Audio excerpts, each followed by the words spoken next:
I almost quit. I'm a country boy. I'm from West Virginia. I don't know nothing about this big time stuff. I never even asked to be big.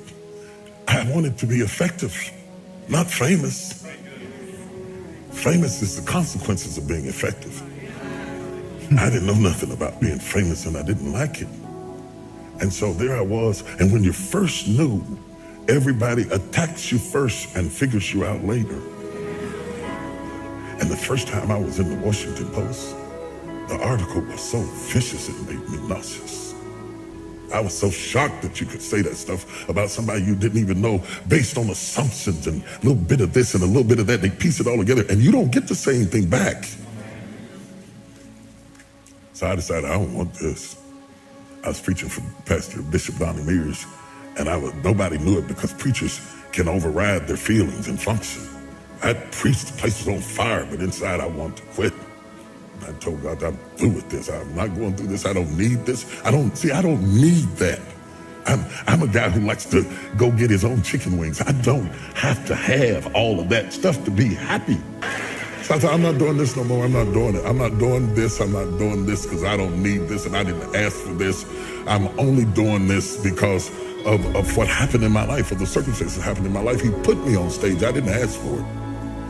And when I saw how much it cost, I thought, you can have that right back here. You can have that right back up in here. I don't need it. So I was mad inside and I was hurt. And I stayed up in the fellowship with the pastors because I didn't want to go back to my room and sulk in my own sorrows. And they said, there's a lady downstairs waiting to see you. The service was over and the fellowship was over. The pastor started to leave. I was trying to outwait her.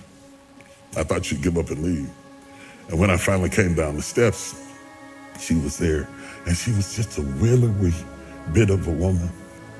And she said, Bishop Jakes, she said, I've been in the hospital.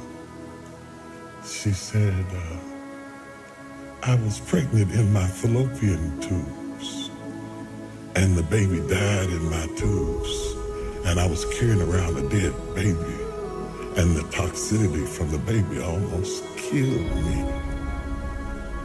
And she said, the only thing that kept me alive was hearing you preach. She said, if you hadn't been preaching to me every day, I swear I would have died. And then she looked at me and she said, it's for us.